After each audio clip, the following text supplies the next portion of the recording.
En el programa La Noche hablan los protagonistas de la noticia. Nuestro subdirector Jefferson Beltrán entrevistó en la ciudad de Washington al director para las Américas de Human Rights Watch.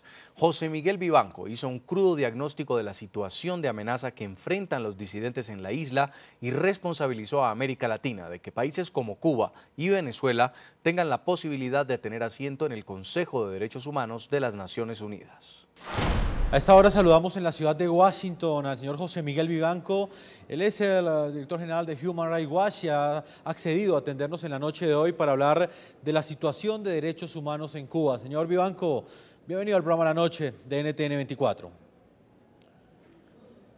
Muchísimas gracias, muy buenas noches. Bueno, comencemos hablando del tema que nos convoca hoy aquí en el programa La Noche y quisiera conocer cuál es el último reporte que tiene Human Rights Watch sobre lo que está sucediendo en la isla. Recibimos diariamente los latinos noticias de disidentes cubanos que son capturados, luego son dejados en libertad y no entendemos qué es lo que está sucediendo. ¿A qué obedece esa política del régimen cubano, señor Vivanco? Mire, Jefferson, la situación en Cuba, en lo fundamental, no ha sufrido variaciones ya en varias décadas. En Cuba no existen libertades públicas, tal cual las conocemos en el resto de América Latina. Los derechos fundamentales son negados, el ejercicio de esos derechos, como parte de una política oficial. No existe separación de poderes. No existe una institución que pueda velar por la vigencia de estos derechos y confrontar al gobierno cubano cuando se producen abusos, excesos. En la práctica eso significa que no hay libertad de expresión, no hay derecho a asociación, es decir, usted no puede tener un sindicato independiente en Cuba o una organización no gubernamental que haga lo que hacen las organizaciones no gubernamentales en el resto de la región.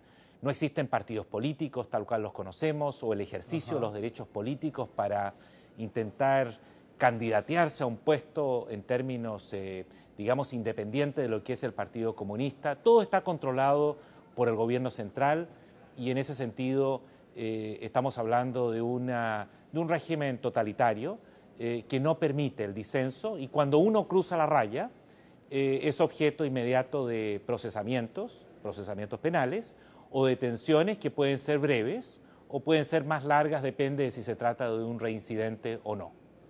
Señor Vivanco, en el entendido de lo que usted acaba de responderme, pensaría uno que entonces es una falacia esa percepción que existe en algunos sectores de América Latina de una supuesta apertura de la isla bajo el régimen de Raúl Castro.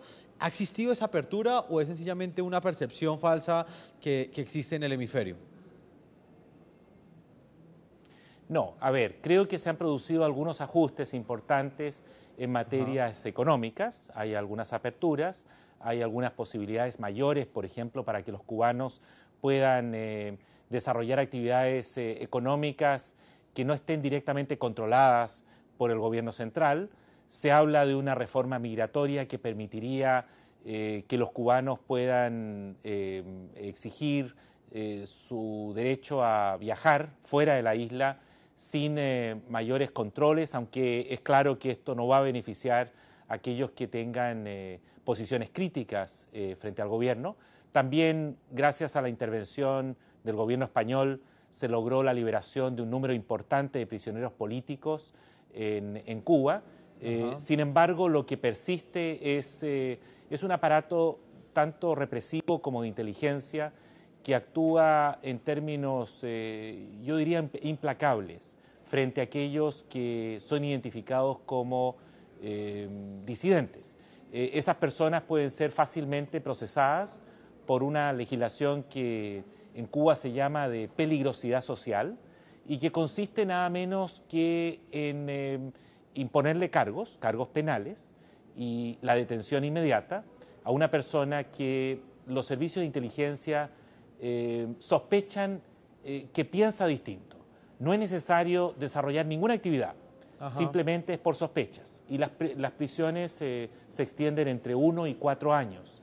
Y al mismo tiempo hay detenciones menores, especialmente cuando se trata de manifestaciones en las calles, las personas son detenidas durante algunos días, arbitrariamente, por cierto, y luego liberadas, pero si intentan algo similar, vuelve la maquinaria a procesarles, y es un hostigamiento permanente para evitar que surjan voces que puedan desafiar a la autoridad del gobierno central. Señor Vivanco, usualmente en América Latina lo estamos escuchando a usted en diferentes medios de comunicación haciendo este tipo de denuncias de violaciones de derechos humanos en diversas partes de América Latina. En este caso estamos hablando de Cuba. ¿Ese tipo de denuncias que usted hace sí tienen eco en la comunidad internacional? Y se lo pregunto pues por el hecho que sucedió esta semana. Un país como Venezuela, que ha tenido serias denuncias por supuestas violaciones de derechos humanos, violaciones contra la independencia judicial, contra la libertad de expresión, persecución contra la sociedad civil, y pese a estas denuncias la comunidad internacional elige a Venezuela para que integre el Consejo de Derechos Humanos de la ONU, precisamente casi que en reemplazo de un país como Cuba. ¿Ese tipo de denuncias sí están siendo escuchadas por la comunidad internacional o sencillamente están haciendo oídos sordos de esas denuncias que hacen, por ejemplo, organismos tan respetuosos y reconocidos como el que usted dirige en América Latina como Human Rights Watch? Jefferson, esta tarea es una tarea difícil, muchas veces ingrata, y que está asociada, yo diría, con gran frecuencia a fracasos. Alguien tiene que hacerla. Decir la verdad respecto de lo que está ocurriendo en los Estados Unidos, en Cuba, en Colombia, en Venezuela, en Brasil, donde usted quiera. Y decirlo sin ambajes, sin recortar la información. En algunas oportunidades se producen las condiciones para que a raíz de estos informes o estos análisis se produzcan, se consiguen algunas correcciones a tiempo, pero lamentablemente estas tareas no son fáciles y muchas veces se privilegian las relaciones comerciales con los estados, los intereses geopolíticos que justifican apoyos a regímenes que violan derechos humanos. ¿A qué obedece entonces esta postura de la comunidad internacional?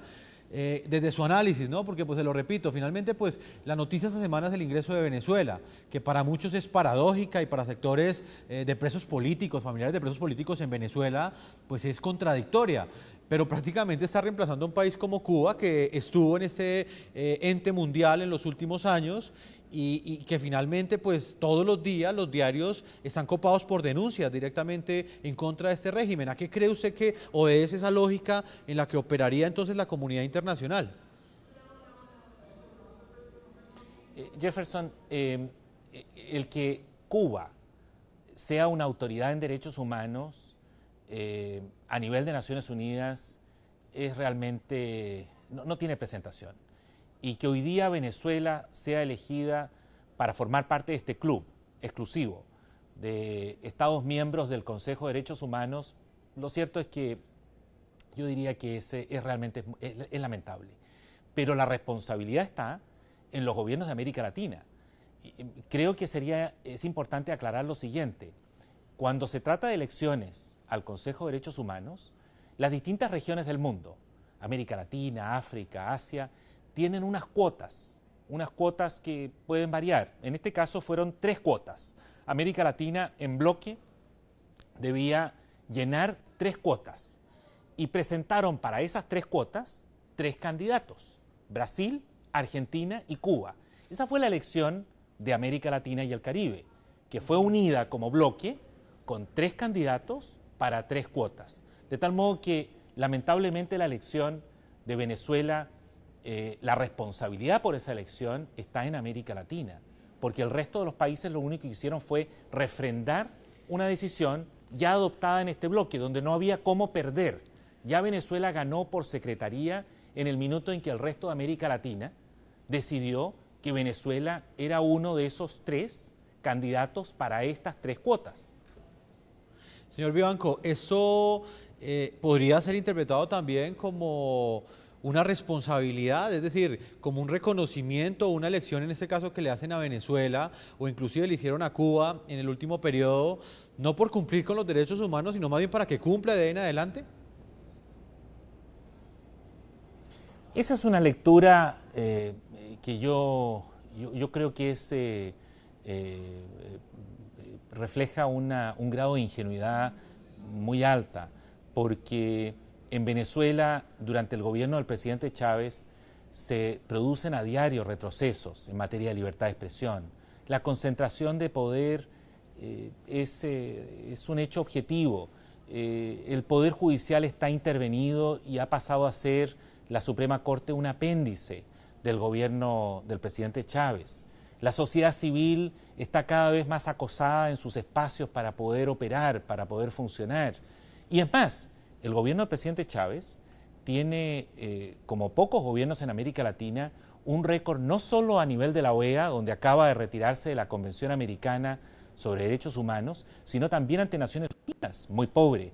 Fíjese usted que el relator especial de Naciones Unidas para libertad de expresión, para evaluar la independencia del Poder Judicial, la vigencia de los derechos laborales, todos esos relatores piden permiso a Venezuela para hacer inspecciones e investigaciones en el lugar, y Venezuela se niega a dar esas autorizaciones. En consecuencia, estamos hablando de un gobierno que actúa con una enorme soberbia y tiene un muy mal récord en derechos humanos, y creo que en ese nuevo puesto que va a tener en el Consejo de Derechos Humanos, lo va a usar para apoyar